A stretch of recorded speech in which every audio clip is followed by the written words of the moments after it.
Hello friends, नमस्कार, राधे राधे। आज हम आपको यूजीसी नेट इतिहास का नवंबर 2017 का प्रीवियस ईयर प्रश्न पत्र कराएंगे। ठीक है, देखो इसमें क्या क्या प्रश्न आए हुए थे यूजीसी नेट सेकंड पेपर में। निम्नलिखित में से कौन सा हड़प्पा सभ्यता का स्थल बलूचिस्तान में स्थित है? बलूचिस्तान में कौन कौन से स्थित है? एक तो डाबरकोट हो गया, सोतकाको और सुतकागेंडोर। डाबरकोट, सोतकाको, सुतकागेंडोर। वैदिक नदियां और आधुनिक नाम है कुंभा। कुंभा को क्या बोलते थे? काबुल। परुषणी को रावी, सदानीरा को गंडक, सतुद्री को सतलुज। गौतम बुद्ध के शारीरिक अवशेष पर निम्न स्थान पर शाक्यों ने स्तूप बनवाया था, जिसका समर्थन पुरातात्विक साक्ष्य करते हैं। क्या नाम है उसका? पीपर हवा में बनवाया था, पीपर हवा। निम्नलिखित में से कौन सा युगम सही सुमेलित नहीं है? सही सुमेलित क्या है? पुष्प कलावती चरसदा में स्थित है, साकल सियालकोट में स्थित है, ताम्रलिप्ति लामलुक में स्थित है, विजयपुरी धरणी कोट में नहीं है। नहीं में क्या आवेगा? विजयपुरी धरणी कोट। निम्नलिखित अभिलेखों में कौन सा अभिलेख अशोक के धर्म विजय की जानकारी देता है? 13वां अभिलेख। अशोक के धर्म विजय की जानकारी कौन देता है? 13वां अभिलेख। शक और विक्रम संवत के आरंभ के बीच में कितने वर्षों का अंतर है? 135 वर्षों का। ठीक है, शक और विक्रम संवत में 135 वर्षों का अंतर है। निम्नलिखित में से कौन योधई के टकसाल के अंदर थे? रोहतक और सुनेत। योधई टकसाल के अंदर रोहतक और सुनेत। निम्नलिखित स्मारकों में हीनयान कालक्रम का सबसे विस्तृत और विकसित चैत्याग्रह कौन सा है? कार्ले। हीनयान का कौन सा है? कार्ले। निम्नलिखित में से किन स्थानों पर कुषाण देवकुल प्राप्त होता है, जहां राजकीय पुरुषों की प्रतिमाएं रखी जाती थी? माट। कुषाण देवकुल में माट। हल किसकी प्रतिमा पर विशिष्ट लक्षण है? बलराम। हल किसका है? बलराम। महाराष्ट्र में नहपाण के काल में सुवर्ण और कांसापण के बीच क्या विनिमय दर थी? 1:35 की। नहपाण के काल में सोने और चांदी में, सोने और चांदी में महाराष्ट्र में नहपाण में कितनी थी? 1 ग्राम सोना, 35 ग्राम चांदी। निम्नलिखित दो वक्तव्य दिए गए हैं, एक को कथन है, दूसरे को हार कहा गया है। समुद्रगुप्त और कुमारगुप्त दोनों ने अश्वमेध बांध के सिक्के चलाए थे। सही है, दोनों ने अपने अभिलेखों में अश्वमेध यज्ञ के संपादन का उल्लेख नहीं किया है। हाँ, ये भी बिल्कुल सही है। 30% की तरफ चलते हैं। क्या देखो, निम्नलिखित में से दक्षिण में शैव आचार्य कौन थे? शैव आचार्य कौन थे? सुंदर मूर्ति। कहाँ थे? दक्षिण में शैव आचार्य सुंदर मूर्ति। खजुराहो मंदिर में कौन से मंदिर संधार शैली के हैं? पार्श्वनाथ मंदिर। खजुराहो मंदिर संधार शैली, पार्श्वनाथ मंदिर। सॉरी दो भाई। खजुराहो मंदिर में कौन से मंदिर संधार शैली के हैं? एक तो हो गया हमारा लक्ष्मण मंदिर, एक पार्श्वनाथ मंदिर। खजुराहो मंदिर में संधार शैली के मंदिर कौन कौन से? लक्ष्मण मंदिर और पार्श्वनाथ मंदिर। निम्नलिखित युग में से कौन सा युगम सही सुमेलित नहीं है? सही सुमेलित क्या क्या? अपराजित, परीक्षा, स्थापत्य, अष्टांग हृदय किसकी रचना है? चिकित्सा की। विजयंती की शब्दकोश, लीलावती की नाटक नहीं है। ठीक है, अपराजित, परीक्षा, स्थापत्य, अष्टांग हृदय चिकित्सा, विजयवंती शब्दकोश। वह चोल राजा जिसने कटुता मिटाने के लिए श्रीलंका के विजय बाहु के साथ शांति स्थापित कर ली और अपनी पुत्री का विवाह एक सिंहली राजकुमार से कर दिया, कौन है? कुलोत्तुंग प्रथम। चोल राजा कौन था? चोल राजा कुलोत्तुंग प्रथम ने अपनी पुत्री का विवाह श्रीलंका के विजय बाहु के साथ कर दिया था, सिंहली राजकुमार से। ठीक है, रामायण विषय संबंधित उत्कीर्णन निम्न गुफा में प्राप्त होते हैं। रामायण के चिन्ह कहाँ से प्राप्त होते हैं? कौन सी गुफा से? आंध्र प्रदेश में उडनवल्ली गुफा से। आंध्र प्रदेश में उडनवल्ली गुफा से रामायण के अवशेष प्रतीत होते हैं। दरअसल उसने दिल्ली को भारत में तुर्की साम्राज्य का न केवल राजनीति और प्रशासनिक केंद्र बनाया, बल्कि अपनी सांस्कृतिक गतिविधियों का केंद्र भी बनाया था। यह उल्लेखनीय है कि दिल्ली को सल्तनत काल के साहित्य में कभी भी सिर्फ उसके नाम से उल्लेखनीय नहीं किया गया। इसे हजरत ए दिल्ली, राजसी दिल्ली या शहर कहा गया। यह सुल्तान कौन है? इल्तुतमिश। क्या क्या बोलते थे दिल्ली को? हजरत दिल्ली, राजसी दिल्ली शहर किसने कहा था? इल्तुतमिश ने। इसको राजनीतिक, प्रशासनिक और सांस्कृतिक केंद्र बनाया था इसने। निम्नलिखित में से कौन सूफियों के संवाद का संकलन नहीं है? सूफियों का संवाद यानी कि सूफियों की कई हुई कवलियाँ, बोलियाँ, उसमें क्या है? फवाएद उल फुआद भी है, खैर उल मजालिस भी है, सुरूर उल सुदूर भी है, मतवा उल अनवर। ये इसके नहीं है, ये है कि इसके अमीर खुसरो की है। ये फुआद, मजालिस और सुदूर है सूफियों के संवाद।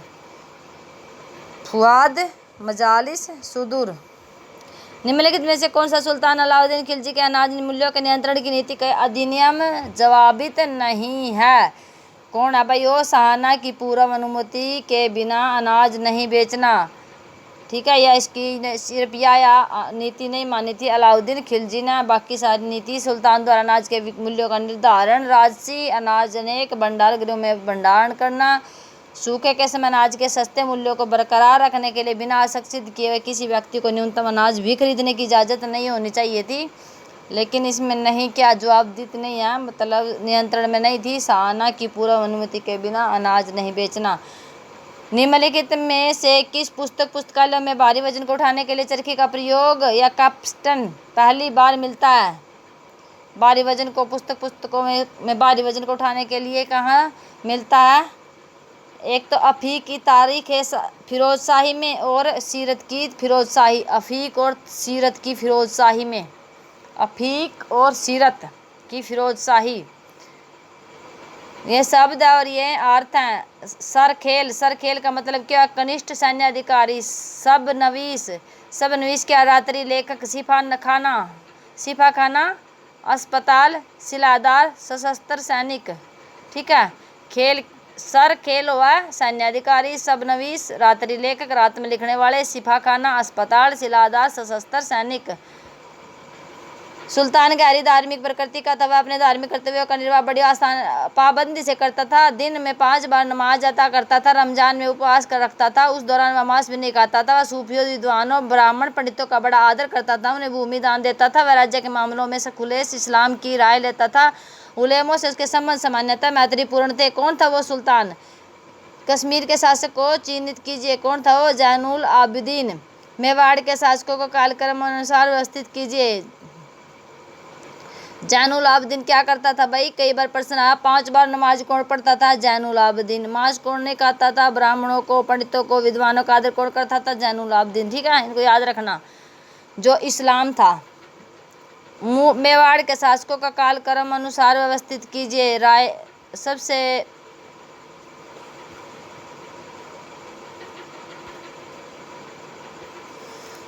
मेवाड़ के शासकों को कालक्रम अनुसार व्यवस्थित कीजिए।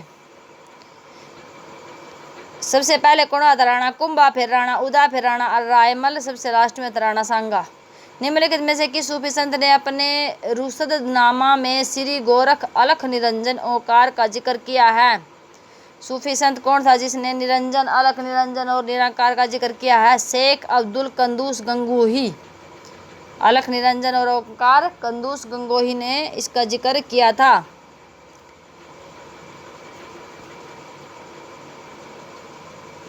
मध्यकाल में यूनानी पुस्तकों को अरबी अनुवाद के माध्यम से समझा गया।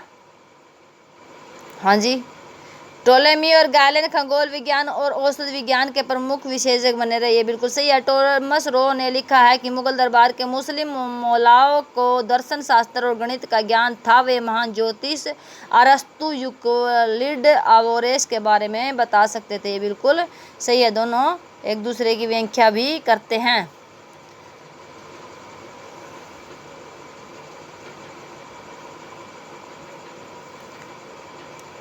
मध्यकाल में मदरसे मुख्य रूप से मुस्लिम धर्मशास्त्र और उसके विशाल साहित्य से संबंधित रहे। अधिकांश उच्च शिक्षा मदरसे के बाहर शिक्षकों द्वारा व्यक्तिगत रूप से दी जाती थी, जो प्राय अपने व्यक्तिगत प्रमाण पत्र देते थे।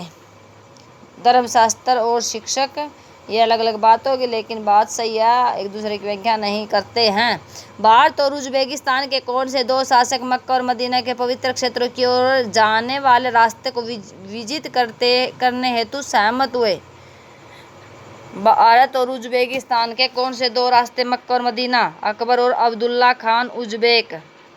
मक्का और मदीना कौन जामे थे? भारत और उज्बेकिस्तान से अकबर और अब्दुल्ला खान उज्बेक।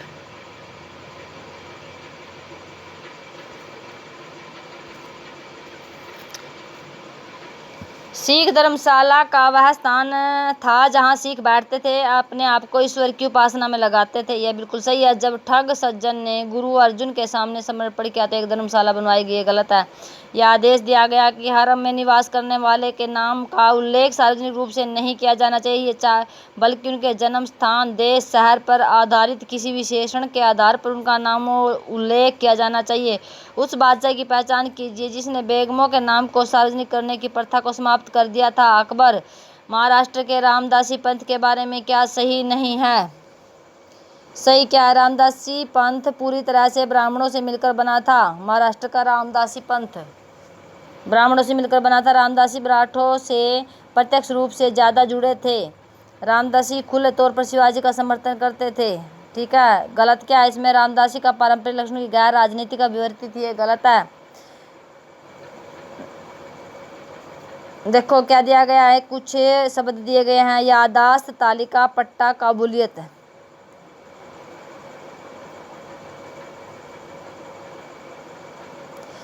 यादाश्त क्या होता था? हक, भू संपत्ति, अधिकार संबंधी लेख। तालिका संक्षिप्त दस्तावेज। क्या 3-4 यादाश्त क्या होता था? ज्ञापन। यादाश्त ज्ञापन। तालिका संक्षिप्त दस्तावेज। तालिका दस्तावेज। यादाश्त ज्ञापन, तालिका संक्षिप्त दस्तावेज, पट्टा हक पर लेख, कबूलियत अपने राजस्व संबंधी जिम्मेदारी के बारे में किसानों द्वारा स्वीकार किए जाने वाला संबंधी पर लेख। कबूल कर लिया, स्वीकार कर लिया। ठीक है। यहाँ से मिल गया उपचार का डी का 1 मिल गया। यादाश्त, ज्ञापन, पट्टा हक, तालिका, कबूलियत। ठीक है। नियम है कि कृपा पात्र नौकर अपने दाहिने हाथ के पश्च भाग को जमीन पर रखकर और तब इसे धीरे धीरे उठाता था। व्यक्ति के सीधे खड़े होने पर वह अपने हाथ की हथेली को सिर के मध्य भाग पर रखता था। उपरोक्त कथन में अबुल फजल निम्नलिखित में से दंडवत प्रणाम की किस विधि को इंगित करता है? तस्लीम की। किस विधि की? दाहिने हाथ को पश्च भाग को जमीन पर रखकर धीरे धीरे उठाना, फिर सीधे खड़े होकर हथेली को अपने सिर के मध्यम भाग में रखता था। उसको क्या बोलते थे? तस्लीम।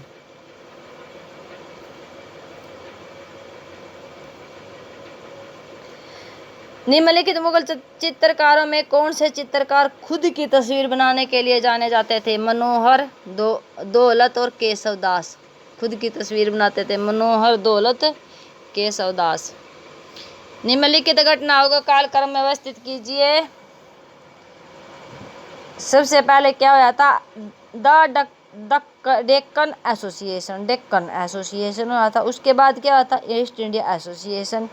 उसके बाद जी भारत लीग, सबसे बाद भारतीय राष्ट्रीय Congress. Deccan association, east India association, Bharat league और जी भारतीय राष्ट्रीय कांग्रेस।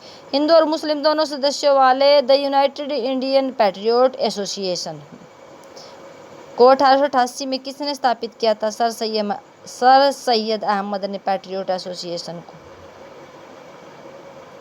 प्राचीन स्मारक परीक्षण अधिनियम किस वायसराय के काल में पारित हुआ था? प्राचीन स्मारक परीक्षण लॉर्ड कर्जन ने शुरू किया था। खोज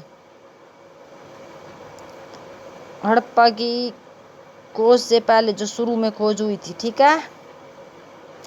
निम्नलिखित अधिनियमों में से किसने महिला मतदाताओं के अनुपात को बढ़ा दिया और विधानसभा में उन्हें आरक्षित सीट दी? 1935 के अधिनियम ने महिला मतदाता के अनुपात को बढ़ा दिया और उन्हें विधानसभा में आरक्षित सीट दी। निम्नलिखित में से सर्वप्रथम भारतीय महिला विश्वविद्यालय के प्रथम कुलाधिपति कौन थे? Sir R G. भंडारकर। सर्वप्रथम भारतीय महिला विश्वविद्यालय के प्रथम कुलाधिपति महिला विश्वविद्यालय के सर आर.जी. भंडारकर। निम्नलिखित उद्योगपतियों में 1936 के बॉम्बे घोषणा पत्र के हस्ताक्षरकर्ता कौन थे? Ambalal Sarabhai.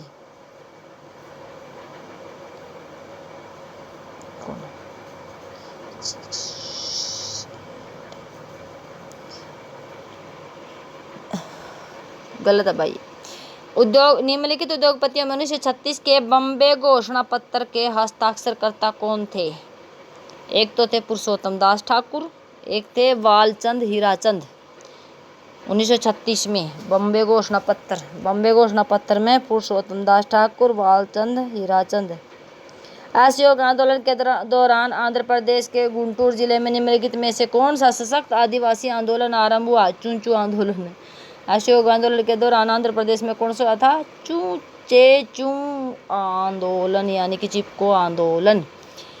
Uncle Tom's cabin की तरह उसी प्रकार के बंगाली पुस्तक कुली काहिनी का लेखक कौन है? पंडित राम कुमार विद्यारतन।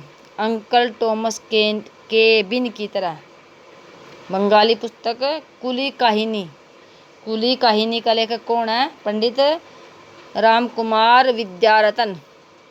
निम्नलिखित में से किसने मुस्लिम लीग और भारतीय राष्ट्रीय कांग्रेस को 1916 में एक साथ लाने की भूमिका अदा की? लोकमान्य तिलक ने।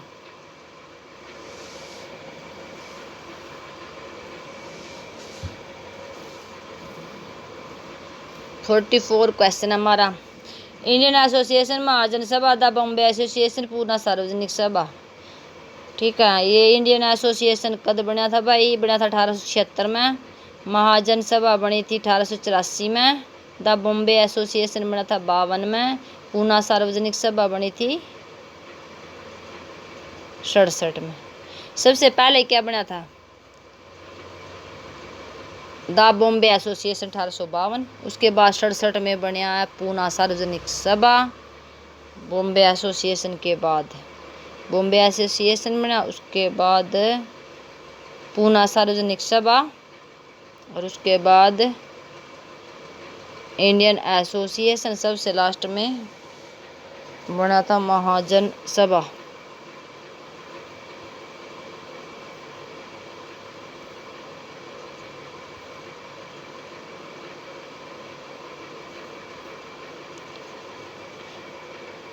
भारत ने सार्वजनिक मामलों में महिलाओं के प्रवेश में वृद्धि करने के लिए अपने राजनीतिक रूढ़िवाद के एक बड़े हिस्से को उखाड़ फेंका। हाँ, यदि शक्ति का अर्थ पाशविक शक्ति है तो पुरुषों की तुलना में महिलाएं वास्तव में कम पाशविक है। यदि शक्ति का अर्थ नैतिक शक्ति है तो महिलाएं अमापनीय रूप से पुरुषों से श्रेष्ठतर हैं।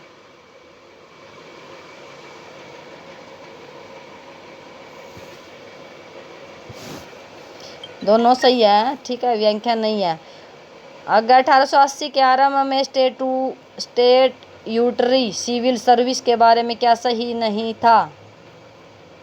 निम्नलिखित सामान्यतः अच्छे और सामाजिक के स्थिति के परिवारों के युवाओं के लिए सीमित थी। इन सेवाओं का अनुपात एक वर्ष में नियुक्त पसंदीदा सिविल सेवकों की कुल संख्या के 1/6 से अधिक नहीं हो।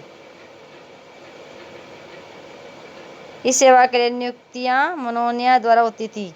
यह सही है, लेकिन गलत क्या? यह सेवा पूर्णतः एक घटक प्रदान करती थी और भारतीय उच्च पदों पर नियोजक के बारे में दावे के साथ न्याय नहीं करती थी।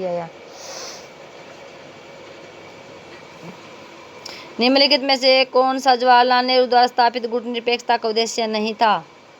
इसका उद्देश्य यूएसएसआर का सामना करने के त्रिशक्ति शक्ति का निर्माण था। ये नहीं था।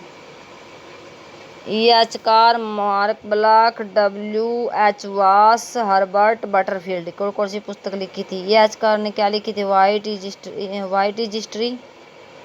और मार्क ब्लॉक की फेमस पुस्तक का हिस्टोरियन क्राफ्ट, कई बार आ लिया। तो याचकार की वाइट हिस्ट्री, मार्क ब्लॉक की हिस्टोरियन क्राफ्ट, W.H. वास की an introduction to the philosophy of the history थी W.H. वास की। हर्बर्ट बटरफील्ड की थी विंग इंटरप्रिटेशन ऑफ हिस्ट्री।